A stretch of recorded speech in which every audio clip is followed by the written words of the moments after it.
Visakhapatnam north నియోజకవర్గం పొలిటికల్గా hot డిబేట్కు కారణమవుతోంది. ఇక్కడి నుంచి గంటా శ్రీనివాసరావు ప్రాతినిధ్యం వహిస్తున్నారు. 2021లో రాజీనామా చేస్తే స్పీకర్ ఇన్నాళ్లకు ఆమోదించారు.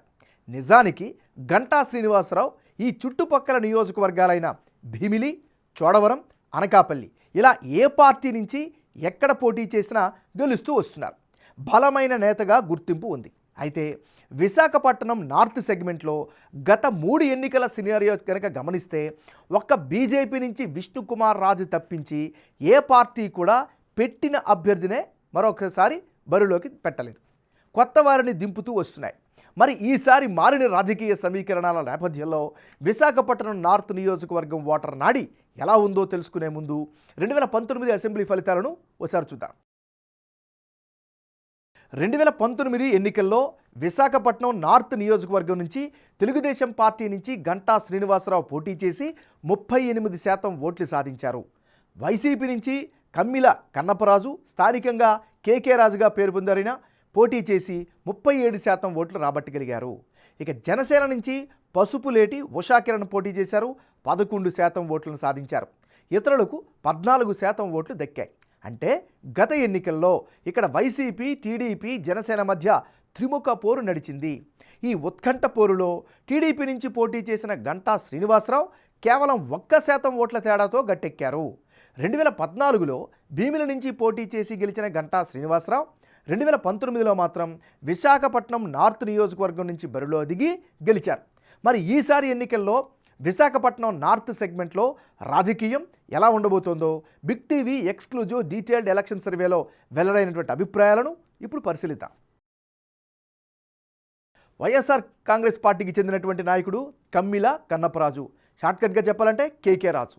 మరి కేకే రాజుకు రానున్న ఎన్నికల్లో అనుకూలమైనటువంటి అంశాలు ఏమిటి?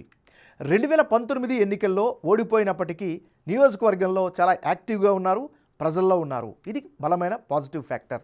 సంక్షేమ పథకాలు అందరికీ అందేలా చూడడంలో కీ రోల్ పోషిస్తున్నారు. ఇది ఒక పాజిటివ్ ఫ్యాక్టర్. ఇక పార్టీ చేపట్టినటువంటి కార్యక్రమం గడప గడప కార్యక్రమాన్ని సక్సెస్ చేశారు. ఇక పార్టీ పరంగా చూస్తే వైసీపీ కేడర్ నుంచి బలమైన పూర్తిస్థాయి మద్దతు అయితే కేకే రాజుకు కనిపిస్తోంది. ఇది కమ్మిల కన్నప్పరాజు ఉరఫ్ కేకే రాజుకు ఉండేటటువంటి పాజిటివ్ ఫ్యాక్టర్స్. మరి ఈయనకుండే మైనస్ పాయింట్స్ ఏంటి పరిశీలిస్తే టీడీపీ, జనసేన కూటమిని ఎంతవరకు ఎదుర్కోగలుగుతారు అనేటటువంటి అనుమానం కావచ్చు, డౌట్ కావచ్చు, ప్రతి ఒక్కరిలో వినిపిస్తోంది. ఇది ఈయనకి సంబంధించినటువంటి ప్లస్లు, మైనస్లు. తెలుగుదేశం పార్టీకి చెందినటువంటి నాయకుడు గంటా శ్రీనివాసరావు. మరి గంటా శ్రీనివాసరావుకి రానున్న ఎన్నికల్లో ఈ నియోజకవర్గంలో పాజిటివ్ ఫ్యాక్టర్స్ ఏంటి? ఉత్తరాంధ్రలో బలమైనటువంటి నేతగా మంచి గుర్తింపు ఉన్నటువంటి నాయకుడు, అది ప్రధానమైనటువంటి బలం. ఇక కాపు సామాజిక వర్గంలో మంచి ఇమేజ్ ఉన్నటువంటి సీనియర్ నాయకుడు. స్టీల్ ప్లాంట్ ప్రైవేటీకరణకు వ్యతిరేకంగా తన పదవికి రాజీనామా చేయడంతో ఒక పాజిటివ్ వైబ్ని అయితే తీసుకొచ్చారు. ఇది కూడా ప్లస్ పాయింట్గా చెప్పుకోవచ్చు. ఈయన హయాంలో నియోజకవర్గంలో పార్కులను సుందరీకరించారు, రోడ్లను నిర్మించారు, పలు అభివృద్ధి కార్యక్రమాలు చేపట్టారు. ఇవన్నీ కూడా గంటా శ్రీనివాసరావుకు ఉండే పాజిటివ్ ఫ్యాక్టర్స్. మరి గంటా శ్రీనివాసరావుకు ఉండే మైనస్ పాయింట్స్ ఏంటి? భీమిల నుంచి పోటీ చేస్తారు అనేటటువంటి అభిప్రాయం అయితే జనంలో కనిపిస్తుంది. అదొక మైనస్గా చెప్పుకోవచ్చు. ఇక సింగరాయకొండ వంటి ప్రాంతాల అభివృద్ధి జరగకపోవడం మరో మైనస్గా చెప్పుకోవచ్చు. అండర్ గ్రౌండ్ డ్రైనేజీ సిస్టమ్ బాగా లేకపోవడం కూడా స్థానికులు ఇబ్బంది పడుతున్నారు. ఇవన్నీ కూడా గంటా శ్రీనివాసరావుకు ఉండేటటువంటి పాజిటివ్ ఫ్యాక్టర్స్, నెగిటివ్ అంశాలు. జనసేన పార్టీకి చెందినటువంటి నాయకురాలు పసుపులేటి ఉషాకిరణ్.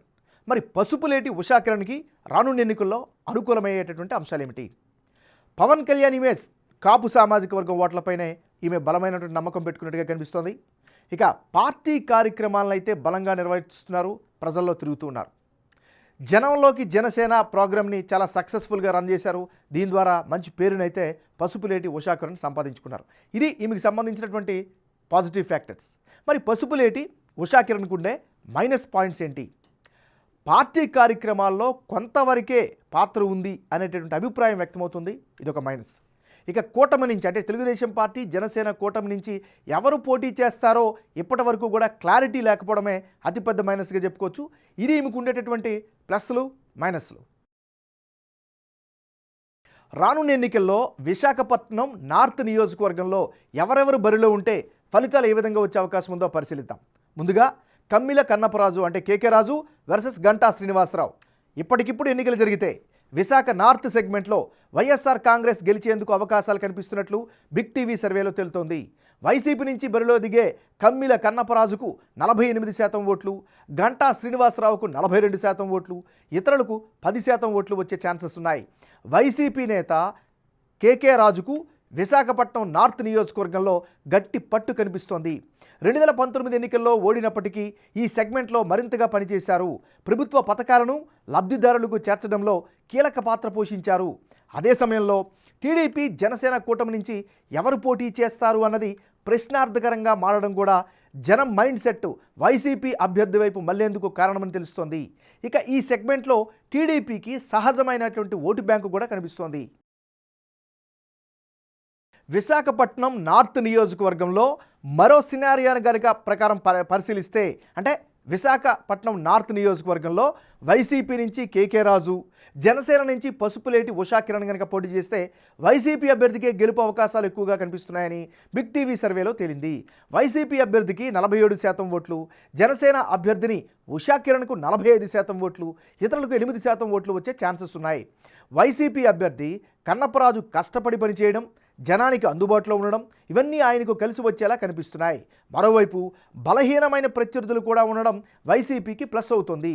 మరోవైపు జనసేనకు ఓట్ షేర్ రావడానికి కారణం టీడీపీ జనసేన కలిసి పోటీ చేయడం, సామాజిక సమీకరణాల మార్పులతో ఓట్లు వచ్చే ఛాన్స్ ఉండడం ప్రధాన కారణంగా కనిపిస్తోంది.